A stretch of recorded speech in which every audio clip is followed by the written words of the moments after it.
राष्ट्रीय अध्यक्ष जी को ये आवश्यकता महसूस हुई कि हमें लीगल सेल एक बहुत मजबूती से खड़ा करना चाहिए इस देश के अंदर, ताकि हम न्याय की बात कर सकें और अपने साथ जो अन्याय हो रहा है सबसे ज्यादा, जिसे हम कॉलेजियम के माध्यम से देखते हैं, एडवोकेट चंद्रशेखर आजाद जो कि खुद भी एडवोकेट हैं और इस बात को बहुत अच्छे तरीके से महसूस करते हैं कि इस समाज को, एससी, एसटी, ओबीसी और माइनॉरिटी की हम बात कर रहे हैं, इस समाज को कानूनी व्यवस्था का बहुत ज्यादा सहारा लेना पड़ता है। कानून की जरूरत सबसे ज्यादा किसको है? एससी, एसटी, ओबीसी और माइनॉरिटी को है। और कानून बनाने वाले कौन हैं? कानून बनाने वाले वो लोग हैं जो कभी धरातल पर काम नहीं करते। वो अमीर लोग हैं जिनका कानून के प्रचलन से, कानून के सही संचालन से कोई लेना देना नहीं है। अपने तरीके से कानून की व्यवस्था को तोड़ मरोड़ करके अपने लिए वो सुलभ अवसर मुहैया करा लेते हैं, उपलब्ध करा लेते हैं। उस बात पर कुठाराघात करते हुए हमने ये लीगल सेल का अधिवेशन, पूरे राष्ट्र का अधिवेशन, पूरे अधिवक्ताओं का अधिवेशन शाह ऑडिटोरियम दिल्ली प्रदेश में रखा है। और हम हर तरीके से भारत के जो सैनिक हैं उनको सल्यूट करते हैं। ऐसे अवसर पर वो पूरी ताकत के साथ दुश्मनों का मुकाबला करने पर लगे हुए हैं, उनको हमारा सल्यूट। और अगर हमें उसके लिए, उस संदर्भ को देखते हुए, यदि ऐसी कोई अव्यवस्था हुई और हमें निर्देश हुआ भारत सरकार के माध्यम से और प्रशासन के माध्यम से, तो हम बिल्कुल पोस्टपोन करेंगे। सबसे पहले सर्वोपरि देश, मेरा ऐसा मानना है कि भारत में पहला ऐसा कार्यक्रम होगा जो सिर्फ और सिर्फ अधिवक्ताओं की बात करता है। इतना बड़ा समाज, हर डिस्ट्रिक्ट में, हर तहसील में एक बहुत बड़ी जमात अधिवक्ताओं की है। प्रेस वार्ता बुलाई है, क्या आयोजन किया जा रहा है, किस विषय में? सभी साथियों को जय भीम, जय भारत, जय संविधान। साथियों, जैसा कि आपको पता है कि भीम आर्मी भारत एकता मिशन और आजाद समाज पार्टी कांशीराम समाज में समानता लाने के लिए कटिबद्ध, जिसके अनुरूप पार्टी के राष्ट्रीय अध्यक्ष माननीय चंद्रशेखर आजाद एडवोकेट, सांसद नगीना उत्तर प्रदेश, उनकी लीगल सेल का यह कार्यक्रम है जो 31 मई 2025 को शाह ऑडिटोरियम, राजनिवास रोड, नई दिल्ली रखा गया है। अधिवक्ता wing Azad Samaj party Bhim army की, जो कि पूरे देश के अधिवक्ताओं का, जो अपने समाज के लिए लड़ाई लगातार लड़ रहे हैं और ऐसे प्रबुद्ध जीवी जो न्याय पसंद हैं, जिनको न्याय व्यवस्था में विश्वास है, उन सबका ये सम्मेलन शाह ऑडिटोरियम दिल्ली प्रदेश में रखा गया है। पूरे देश भर से आजाद समाज पार्टी के जितने भी एडवोकेट साथी, कार्यकर्ता हैं, वो सब वहां आकर अपनी बात रखेंगे और हमारी पार्टी के राष्ट्रीय अध्यक्ष एडवोकेट चंद्रशेखर आजाद खुद अपनी संबोधन में ये स्पष्ट भी करेंगे कि वकीलों की विंग के द्वारा, अधिवक्ताओं की विंग के द्वारा, अधिवक्ताओं के वेलफेयर के लिए क्या क्या कार्य आजाद समाज पार्टी भीम आर्मी कर रही है। जैसा कि आप सब जानते हैं, पहले भी राष्ट्रीय अध्यक्ष जी ने संसद में अधिवक्ता प्रोटेक्शन बिल की बात रखी है और कॉलेजियम में एससी, एसटी, ओबीसी और माइनॉरिटी की रिजर्वेशन की बात रखी है, जिस कॉलेजियम के द्वारा केवल कुछ समुदायों के लोग, कुछ परिवारों के लोग ही आज तक जस्टिस हाई कोर्टों में और सुप्रीम कोर्ट में बन पाए हैं। उस बात को देखते हुए राष्ट्रीय अध्यक्ष जी को यह आवश्यकता महसूस हुई कि हमें लीगल सेल एक बहुत मजबूती से खड़ा करना चाहिए इस देश के अंदर, ताकि हम न्याय की बात कर सकें और अपने साथ जो अन्याय हो रहा है सबसे ज्यादा, जिसे हम कॉलेजियम के माध्यम से देखते हैं, उस अन्याय को हम कहीं ना कहीं उसकी आवाज उठा सकें उसके खिलाफ, और न्याय की बात, न्याय के तहत हम सबकी जितनी, जिसकी संख्या भारी उसकी उतनी हिस्सेदारी वाली बात करके हम न्याय व्यवस्था में एक प्रतिशतता के रूप से एससी, एसटी, ओबीसी और माइनॉरिटी के जजों की नियुक्ति के लिए कोई प्रावधान भारत सरकार से सुनिश्चित करा सके। इस संदर्भ को लेकर के ये आजाद समाज पार्टी कांशीराम के बैनर तले लीगल सेल का एक बहुत उम्दा कार्यक्रम है। मैं आप सभी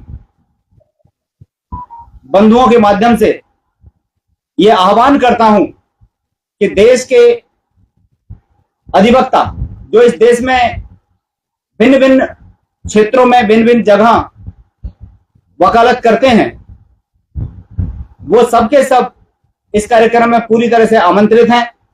उनका स्वागत है।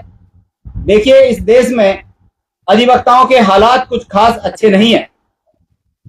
मेरा यह मानना है कि केवल अगर मैं दिल्ली प्रदेश की बात करूं तो दिल्ली प्रदेश में जो सीटिंग अरेंजमेंट है, केवल 7,000 चैम्बर की व्यवस्था है, जबकि लगभग 2 लाख वकील इनरोल्ड हैं। उसी तरीके से पूरे देश में आप कहीं भी जाकर के देखिए, आज भी वकील समाज तख्तों पर बैठ रहे हैं, स्टूलों पर बैठ रहे हैं, चैम्बरों की ठीक व्यवस्था नहीं है। आप ये देखिए कि जिस देश की कानून व्यवस्था को चलाने वाले लोग, कानून के रक्षक, अगर उनके लिए बैठने की व्यवस्था ठीक नहीं होगी, उनके लिए सुरक्षा के आयाम ठीक नहीं होंगे, उनके लिए पढ़ने की व्यवस्थाएं ठीक नहीं होंगी, उनके लिए जो वेलफेयर की व्यवस्थाएं वो ठीक नहीं होंगी, तो वो न्याय प्रक्रिया कैसे सुचारू रूप से चला पाएंगे। उस बात को देखते हुए आजाद समाज पार्टी काशीराम के राष्ट्रीय अध्यक्ष एडवोकेट चंद्रशेखर आजाद, जो कि खुद भी एडवोकेट हैं और इस बात को बहुत अच्छे तरीके से महसूस करते हैं कि इस समाज को, एससी, एसटी, ओबीसी और माइनॉरिटी की हम बात कर रहे हैं, इस समाज को कानूनी व्यवस्था का बहुत ज्यादा सहारा लेना पड़ता है। आप ये जानते हैं कि जेलों में कौन से समाज के लोग ज्यादा रहते हैं, मुझे बताने की आवश्यकता नहीं है। मैं जानते हैं, आप सब जानते हैं कि बहुजन समाज के लोग सबसे ज्यादा जेलों में हैं। इस बात को संज्ञान में रखते हुए इसी देश के अंदर महामहिम राष्ट्रपति जी का भाषण भी है, उसको भी आप अगर देखेंगे तो उन्होंने भी ये चिंता जताई है कि इस समाज के कितने लोग जेलों में बंद हैं। आपकी जमीनें छीन ली जाती हैं, आपके समाज की जमीनें छीन ली जाती हैं।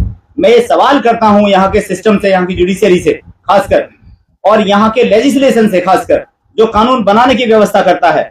यदि कानून की जरूरत हमें है, कानून की जरूरत सबसे ज्यादा किसको है? एससी, एसटी, ओबीसी और माइनॉरिटी को है। और कानून बनाने वाले कौन हैं? कानून बनाने वाले वो लोग हैं जो कभी धरातल पर काम नहीं करते।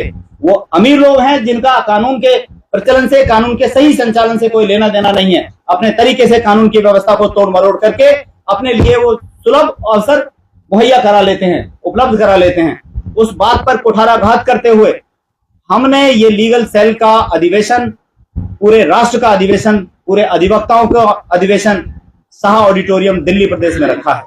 आपके माध्यम से हम ये आह्वान करते हैं कि सभी अधिवक्ता जो न्याय पसंद हैं, किसी भी समाज, किसी भी जाति, किसी भी धर्म, किसी भी क्षेत्र के हों, उनका बहुत बहुत अभिनंदन है, बहुत बहुत स्वागत। क्या अधिवेशन में अधिवक्ताओं से अलग जो पार्टी या संगठन के और अन्य कार्यकर्ता अधिकारी वो शामिल होंगे? जी हाँ, बिल्कुल शामिल होंगे। लगभग कितने लोगों की वहाँ सीटिंग है जहाँ पे आप कार्यक्रम कर रहे हैं? हम 1000 लोगों की सीटिंग है वहां पर जो अवेलेबल है और उसकी व्यवस्था है। कितने लोग पहुंचने की उम्मीद है? मुझे लगता है 1000 से ज्यादा पहुंचेंगे। तो भारत और पाक के बीच में जो वॉर है अभी इस समय पे, और आपको लगता है कि आपको इतने बड़े कार्यक्रम को करने की अनुमति सरकार देगी? मुझे उम्मीद है कार्यक्रम की अनुमति बिल्कुल सरकार देगी। और जहां तक कार्यक्रम की बात है, क्योंकि रूपरेखा तो पहले ही बन गई थी और हम हर तरीके से भारत के जो सैनिक हैं उनको सल्यूट करते हैं। ऐसे अवसर पर वो पूरी ताकत के साथ दुश्मनों का मुकाबला करने पर लगे हुए हैं, उनको हमारा सल्यूट। और अगर हमें उसके लिए, उस संदर्भ को देखते हुए, यदि ऐसी कोई अव्यवस्था हुई और हमें निर्देश हुआ भारत सरकार के माध्यम से और प्रशासन के माध्यम से, तो हम बिल्कुल पोस्टपोन करेंगे। सबसे पहले सर्वोपरि देश, उससे ज्यादा कुछ नहीं। और जी, मुख्य रूप से चंद्रशेखर आजाद जी के अलावा और कौन कौन बड़े नेता उपस्थित होने वाले हैं आपके? देखिए, आजाद समाज पार्टी के राष्ट्रीय अध्यक्ष जो कि मुख्य अतिथि हैं, एडवोकेट चंद्रशेखर आजाद, सांसद नगीना उत्तर प्रदेश, उनके साथ साथ भीम आर्मी भारत एकता मिशन के जो राष्ट्रीय अध्यक्ष हैं आदरणीय विनय रतन सिंह जी, वो विशिष्ट अतिथि हैं। और कुछ रिटायर्ड जस्टिसेस हैं जिनके नाम हम अभी डिस्क्लोज नहीं कर सकते हैं, और कुछ ऑफिसर्स भी हो सकते हैं। ये 31 तारीख को ही आप आएंगे तो आपको सब कुछ पता लग जाए। मुख्य रूप से अधिवेशन का जो उद्देश्य है वो क्या है? सिर्फ लीगल अवेयरनेस है या फिर इससे भी? अधिवक्ताओं का वेलफेयर, जो विशेष बात है वो अधिवक्ताओं का वेलफेयर की बात है। हम ये चाहते हैं कि पूरे देश के अधिवक्ता डिग्निटीफुल सिटिंग अरेंजमेंट उनके लिए हो, उनके लिए ट्रेनिंग की व्यवस्था हो। जिस तरीके से जजेस के लिए ट्रेनिंग की व्यवस्था है, अधिवक्ताओं के लिए क्यों नहीं? जजेस के लिए रिटायरमेंट के बाद पेंशन की व्यवस्था अधिवक्ताओं के लिए क्यों नहीं? जजेस के लिए जब इंश्योरेंस की व्यवस्था है, कोई मेडिक्लेम, कोई हानि हो जाती है, कोई बीमार हो जाता है, अधिवक्ताओं के लिए क्यों नहीं? तो हम अधिवक्ताओं के वेलफेयर के मुद्दे पर एक कार्यक्रम कर रहे हैं। जगह का नाम एक बार फिर से दोहरा दीजिए। और Shah auditorium, civil lines metro station के नजदीक है, जो येलो लाइन पर पड़ती है, दिल्ली, राजनिवास मार्ग पर, 30,000 कोर्ट के बिल्कुल सामने। कोई अपील आप हमारे चैनल के माध्यम से करना चाहे अपने अधिवक्ताओं से? पहले तो सभी प्रेस बंधुओं का मैं बहुत बहुत आभार करता हूं, बहुत बहुत धन्यवाद देता हूं आपको कि आप आए और हमारी बात आपने इस देश के सामने आपके माध्यम से रखी। और आपके माध्यम से मैं 2 अपील विशेषकर करना चाहूंगा। पहली तो प्रेस वार्ता के सभी बंधुओं के लिए आपका बहुत बहुत अभिनंदन और स्वागत है। और इस समय हम आपको सबसे पहला इनवाइट भी कर रहे हैं। आपका स्वागत है बहुत बहुत। आपके लिए सबसे पहला इनविटेशन हमारी तरफ से है, ताकि प्रोग्राम बेहतर तरीके से कवर हो और अच्छे तरीके से अधिवक्ताओं की बातें, अधिवक्ताओं की मांगे जा सकें। और दूसरा, आपके माध्यम से मैं सभी अधिवक्ताओं से ये अपील करता हूं कि ज्यादा से ज्यादा संख्या में यहाँ आए और इस कार्यक्रम की शोभा बढ़ाएं। और ये मेरा ऐसा मानना है कि भारत में पहला ऐसा कार्यक्रम होगा जो सिर्फ और सिर्फ अधिवक्ताओं की बात करता है। इतना बड़ा समाज, हर डिस्ट्रिक्ट में, हर तहसील में एक बहुत बड़ी जमात अधिवक्ताओं की है, लेकिन आज तक किसी भी सत्ता का, किसी भी सरकार का इस तरफ बिल्कुल ध्यान नहीं गया कि अधिवक्ताओं के भी वेलफेयर की हमें चिंता करनी चाहिए, जो कि अपने आप में डबल ग्रेजुएट होते हैं, आप बेहतर जानते हैं। इतना मोस्ट क्वालिफाइड परिवार है ये, और वेलफेयर से, कल्याण से बिल्कुल दूर है। हम उनके कल्याण की बात उठाना चाहते हैं, तो आपके माध्यम से ये आह्वान करते हैं कि वो ज्यादा से ज्यादा आए। बहुत बहुत धन्यवाद। ध्रुव कुमार जी, फरीदाबाद से कितने अधिवक्ता पहुंचने की उम्मीद है? जैसा कि मैं इतना कहूंगा कि फरीदाबाद से हम ज्यादा से ज्यादा संख्या में पहुंचेंगे।